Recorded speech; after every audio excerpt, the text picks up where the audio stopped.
Hello guys and welcome back to another episode on the Stock Show. I am your host Chris Benburu. And I'll be his co-host for today, Lilo Makena. Yeah, I have decided to be gender equality. We specify like kuna share. Saizi unajua Community guys. before ilikuwa the boys show tunasema hivyo but nimesikia mafans wamesema buda kidogo cheza kiwewe tuone stories hapa. But at least tumedeliver as you promised. I'm here now.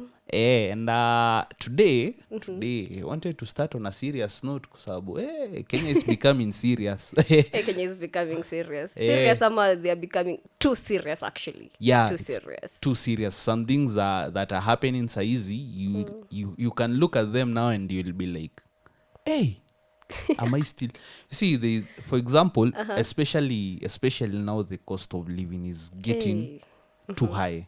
Excessively high, man. Yeah, Indomie ni 50 bob since ishafika 50 bob 50 see, it was just the other day we were buying Indomie at 25 bob. Sini juzi tu tulikuwa, by the way, the small packets, kuna small ones na big ones. The small ones, it was 25 and then the big one was 30 bob. Yeah, saizi ni 50 and 35.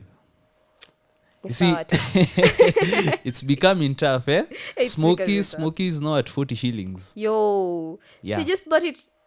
Smoky has now reached 40 shillings, and you see, the life will continue getting tougher if you stay on current affairs. For example, the current trending things. For example, the financial bill. Ukiangalia, ukisikia umeka VAT wanaongeza by 8%, that means is 16%. Buda Smoky tafika 50. 16% ni mingi. Kwanza ukieka venye. And actually, that is not like seafood peke yake wana tax. They're taxing literally everything. Yeah, the story that has come up regarding the taxing content creators. Kwanza your story, it has hit headlines from I don't know how many weeks ago. People are complaining. Lakini, I don't know. What's your take about that? Yeah, mimi on my side, content creators, to me, you see, generally, if you read YouTube's terms and conditions, there's usually a tax that you pay to YouTube. Yeah, already kuna tax. There's already a tax that you already pay. And people don't know that. People don't know that. That is why I think the government usually takes advantage of people being illiterate. Yeah. True. Honestly, that is very true. Yeah, because if you read the terms and conditions, you'll find that YouTube already taxes you. You already pay a commission per every revenue you earn, per every estimated revenue. True.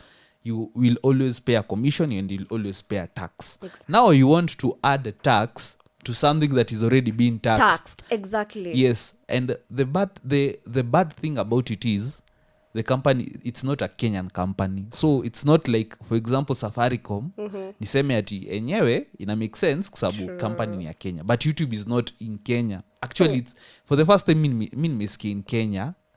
For the first time, like they're taxing out of the normal tax that is usually done by YouTube. And does the government know? Lakini wezi kuwa they don't know. So watu si wajinga bwana. Yeah, they know that.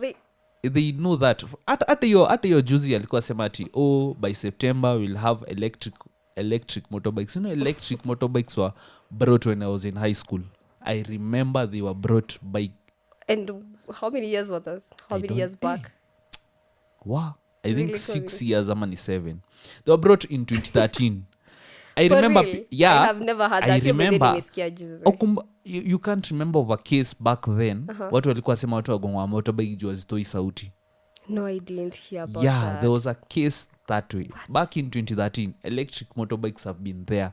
And because that's why nasema Kenya like. And what happened?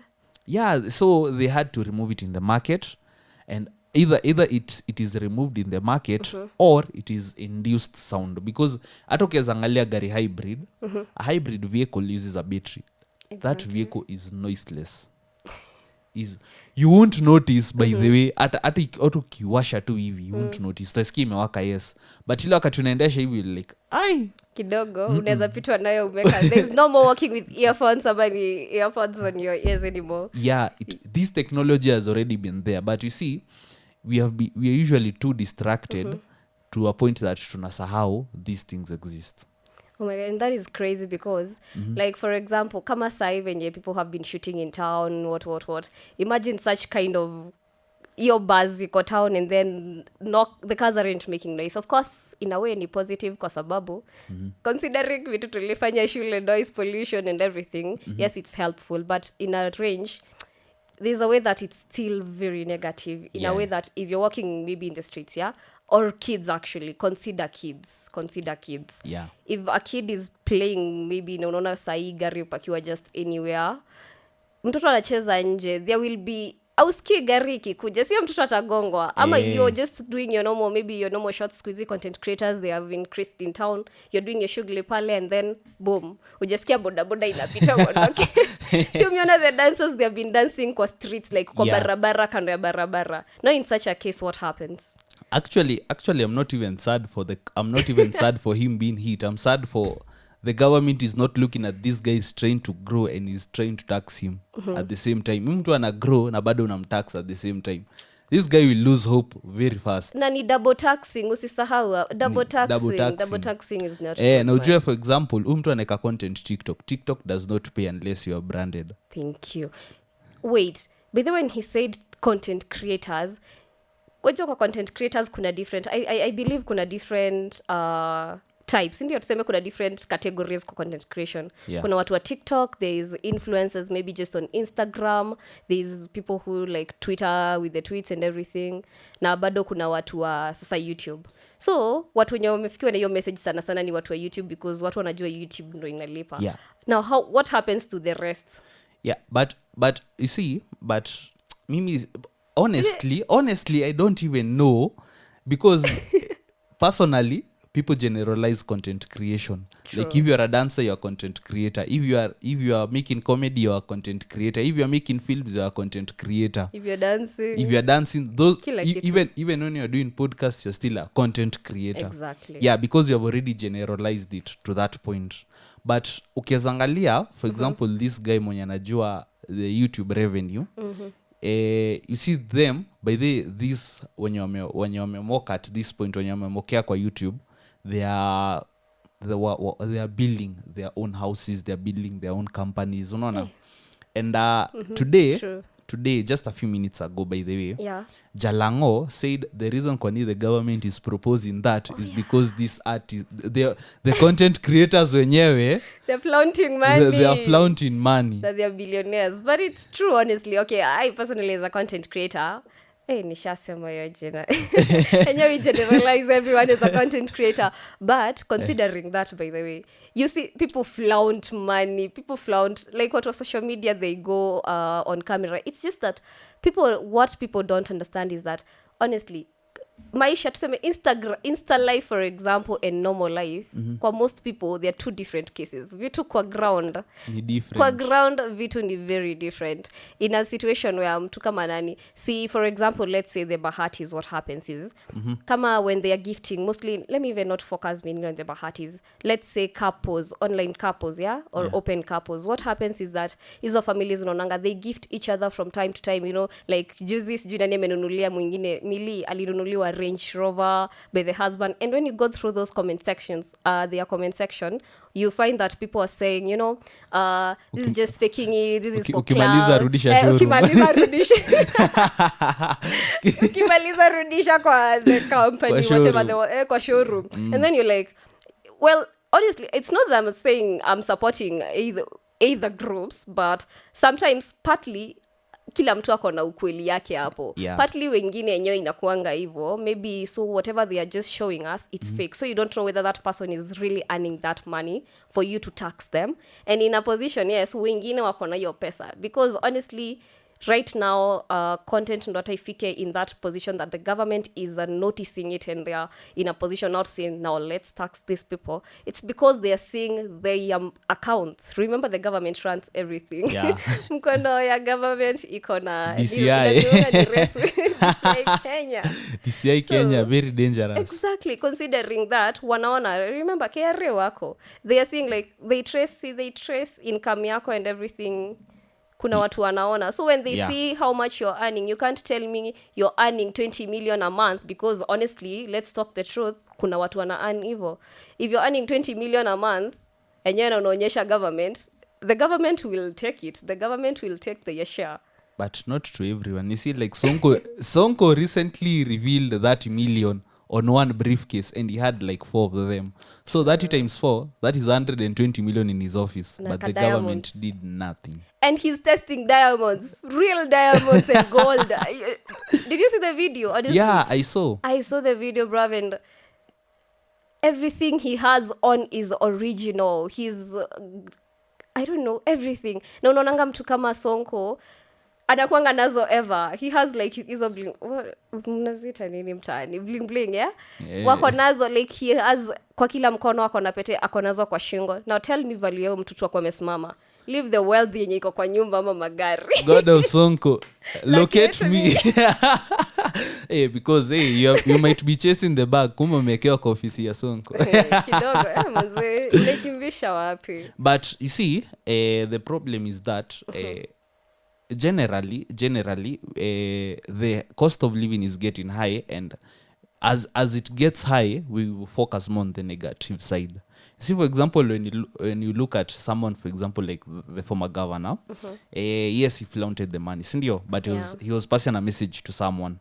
On the same hand, this guy will go on mtoto ameteseka agenda shule, will go and help him, but will never talk about it. True. He will go afanyie huyu something nice, but we will never talk about it. Lakini wacha afanye makosa hivi.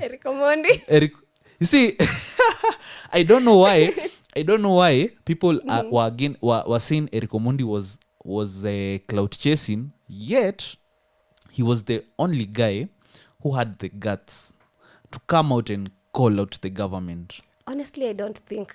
Okay, partly, think he's clout chasing. He's not clout chasing to some point, because yes, to some point he's not clout chasing, but content. We know Eric is a content creator. content but creator. After content. Yeah, after content, but he's calling out the government. Yeah. Because the government itself, it seems like it's not sensitive. It's too insensitive. True. Like ayangali the common mwananchi, because as of now, if you earn 100,000, you will go home with, according to the proposed financial bill, you'll go home with around 39,000 out of 100,000 gross salary. Yeah.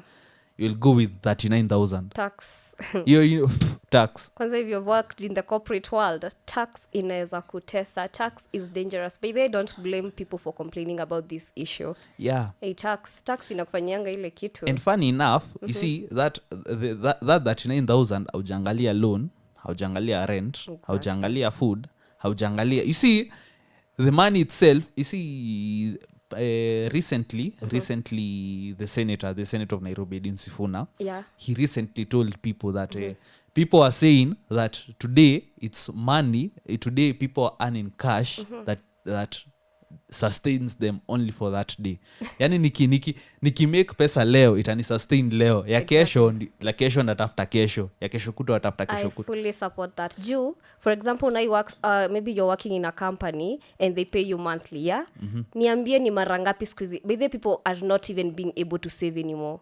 People are literally not being able to save anymore, because by the time shara yako inakufikia, like the action now with the taxes already removed, let's say now, take, for example, you've said how much? 100,000. And then you receive 39K, yeah? So to send me 39K. For example, if you live, come on, you have an income of 100,000, you're living maybe let's say a comfortable life. Toa rent sa Nairobi ni pesa ngapi? How much are people, honestly, just people now leave the rent, yeah? Food right now, hata chakula yenyewe imekuwa shida, because the prices have. Yesterday nilikuwa kwa supermarket and I was so shocked because 1,000 shillings inawezaisha na 3 products. Aya. Sukari ukinunua ya Cabras 500. How many unga kgs? 2. Wow. Unga ukinunua ya soko ni 210. 2 kgs. So that is 710 with 2 products. 2. And it's just sugar. Aujangalia mafuta. mafuta juzi it had an offer at Quickmart. I guess 2 liters were going for 800. People flocked because saizi mafuta ya 2 liters it's 1200. Oh my God. What is the government doing? Are they saying this? And this guy, I'm sorry to say, this guy will go and tell you this, then do the opposite. The opposite. Exactly. I remember there was a time he said the government doesn't have money. Literally the next day, he approved 800 million to buy cars.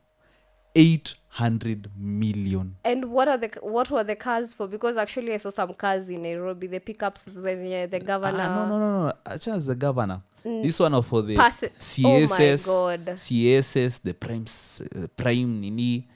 And then I remember during the Madaraka, he proposed something that maybe was good. He said that he will try to lower the cost of living through doing this and this. And he said the financial bill will help the common mwananchi get work. And he said the government is trying to gain revenue. The next day, it was revealed in the financial bill, the president and the deputy president their salaries are going to increase. What? Now, and how are they being increased? And yet in the same country. No. Literally, in the same country, what is happening in counties, now as per counties, they're doing that in the city, yeah? Or around the city for most of the ministers just stay around the city. And in the counties, what has been happening for the past, I think, 5 months now, is that people have not been paid. Like literally, nurses, there was a time I heard that the county government isn't working, and they keep telling them to wait. And now here they're buying cars, honestly. On my side, on these side jobs that I do, honestly, I've not been paid. They are telling me in a week's or 2 weeks' time. And they're like, thank you for your patience. And I'm like, hey.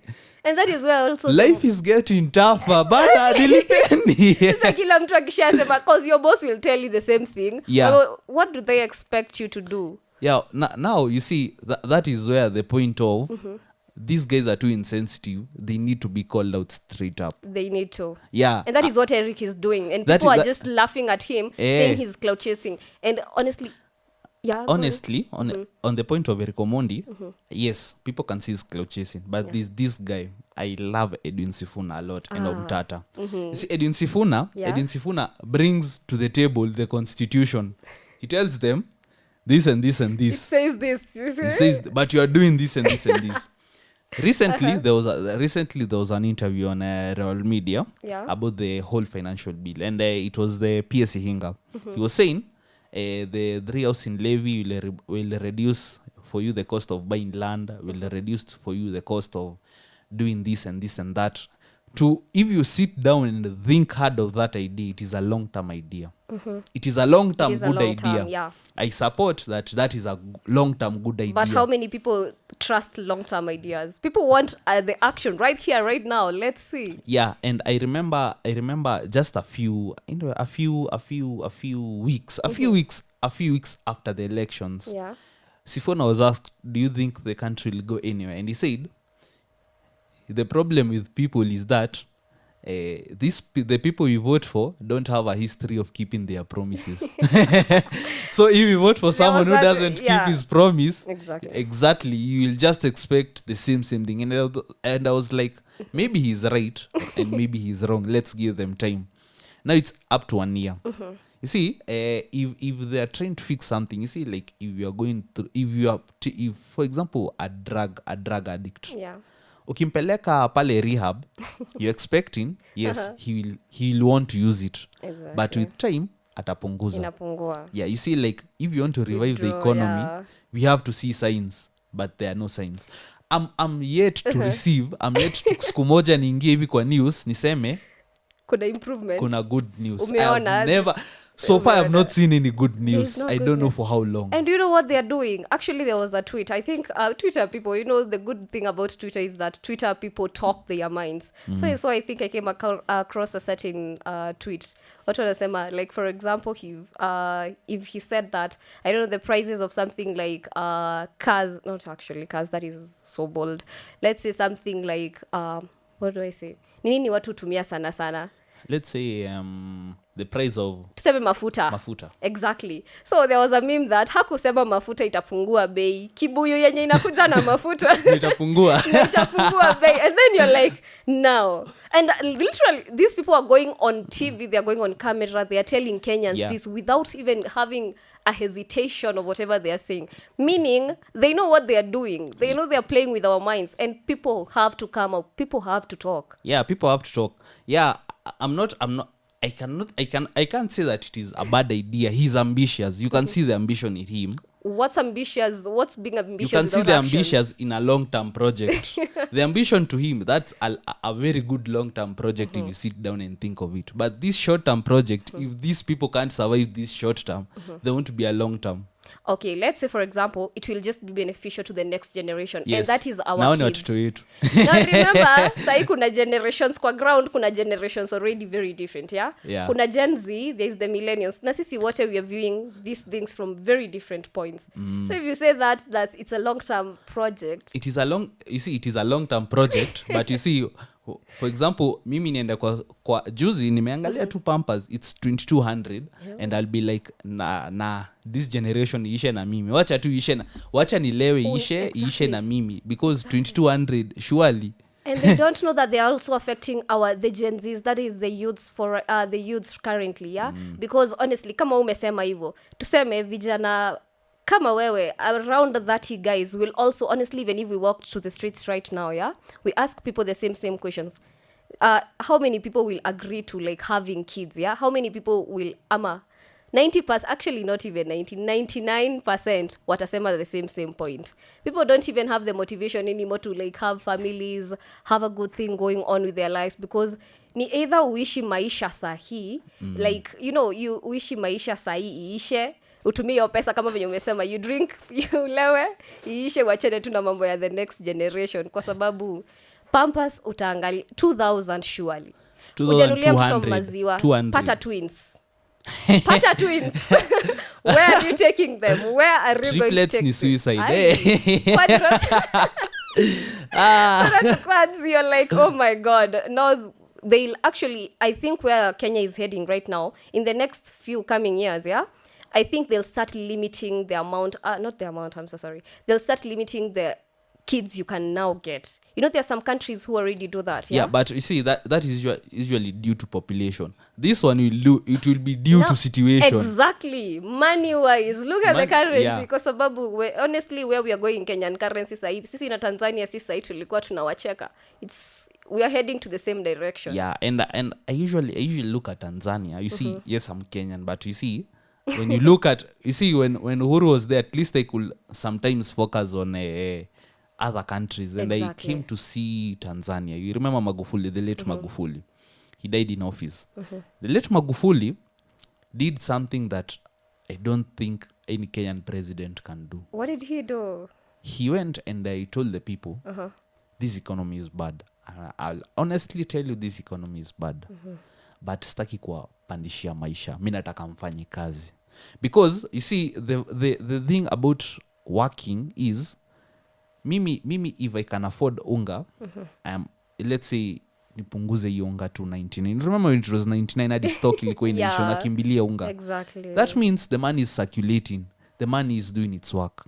Unaona? Like kuna ile revenue tena kwa government. We see when something is affordable to someone, itanunuliwa sana. And especially basic needs. People will buy them because it's basic. Zitaisha kuwa supplied.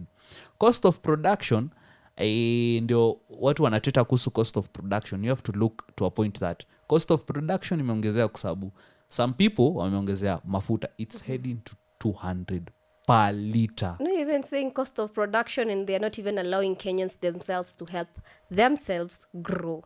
Because Kenya, for example, most of the things are not being produced in Kenya, honestly. See, usually there was another motion of how there was artificial food. What's the name of this famous GMOs. guy? Not even Bill Gates. Exactly. He was like TikTok. He was trending everywhere. People from different even continents were like, it had come to a matter now of not just the country, but it was a matter now of the continent, because hiyo chakula ilikataliwa kwao. people literally said no to that food. You know, the good thing about Americans is that they are very united. Yeah. When it comes to these things, if it's something like to stop the government, if they are saying they are doing something wrong, they'll do it as a country. Now that came up that they said no to that motion of the artificial food. So now he said he's going to practice it in in Kenya. And then you're like, okay, ni sawa, tumesema tuko na, like, you know, it's not nice because sasa watu wakianza kusema mambo ya cost of production, what they're doing is that if our government itself is allowing people like that to do such things, yeah, watoe chakula huko, mbona wasipromote people from just kwa ground, watu kwa ground, mbona wasipromote watu kwa ground, wakulima wenye wana produce hizo vitu, why not use our own products? Yes, I know export and everything, it's very much contributing to the economy because, you know, kuna mambo ya dealing with other countries, being in a good position, but still I think they should give our people the chance.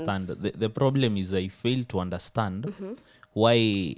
Actually, I don't think the issue is the president. The issue is the advisors, because them, they are the one advising the president. You see, like, for example, if I have to start content today, and then I know that this content might go bad, and then this guy advises me, Buddha, tuifanye usijali, tuifanye. You see, you should, I think the people around him are the ones advising him bad, because him is like, I have to listen only to my advisors, sitaki kusikia watu wengine. And you see that kama mindset, hiyo kiburi, like, honestly, I'll just have to say, like, it lazima let the opposition parties do their work. I'm seeing they are rising back. Yeah, the opposition I am loving that. I think that's the only positive thing in our government right now. Ukiangalia the common mwananchi, like, ukiangalia, for example, the way he used to say mama mboga, this mother, because this woman makes approximately 5,000 a day. 5,000. And that is when you wanabahatika, remember. When you wanabahatika. True. If the economy is so good. Yeah.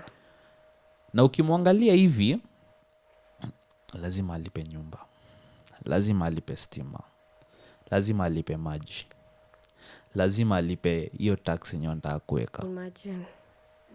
Unataka already hata wanataxiwa. Yeah, already they are being taxed, and I don't think it's fair that this is happening.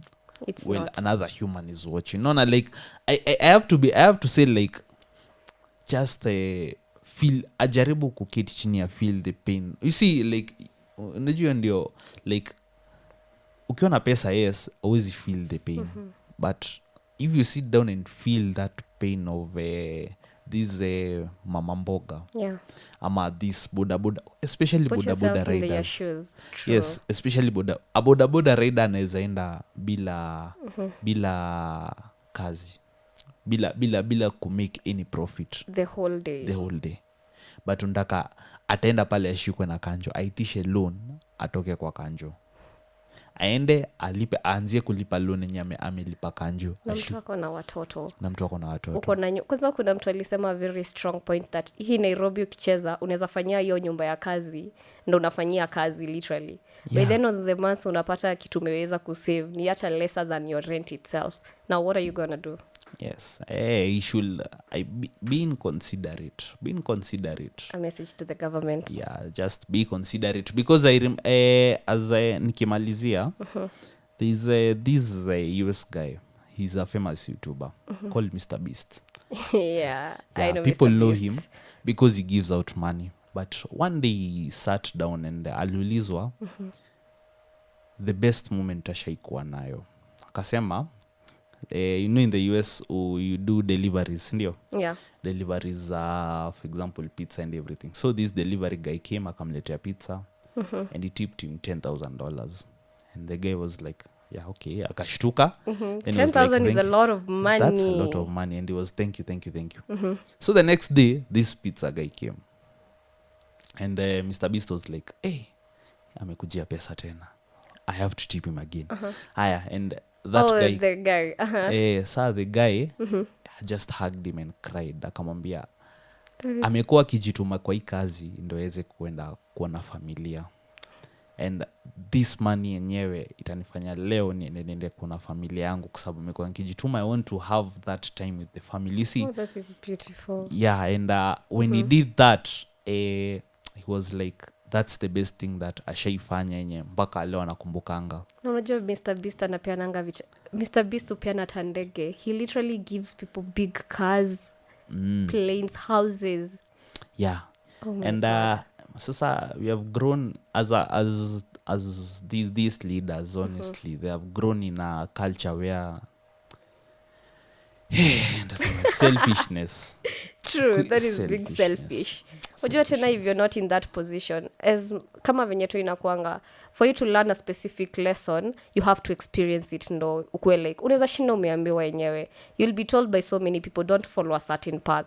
But if your brain is set to it, until maybe you meet that you're now in that position that people are warning you against, you know, after you learn from that, no one will ever need to tell you that thing again. So I feel like they do that because they are not in that position, honestly. They have never, okay, maybe they have experienced it, but you know, once you are in a good, now comfortable position in life, you tend to forget everything else that has happened because tunasemanga ni time yako imefika yenyewe. Na time yako ikifika, unaienjoy fully. So they don't put themselves in the shoes of a common mwananchi, as you said. And that is something they should really consider. As we said, as we wind up, a message to the government, you guys really, really, really have to consider. Stop being selfish.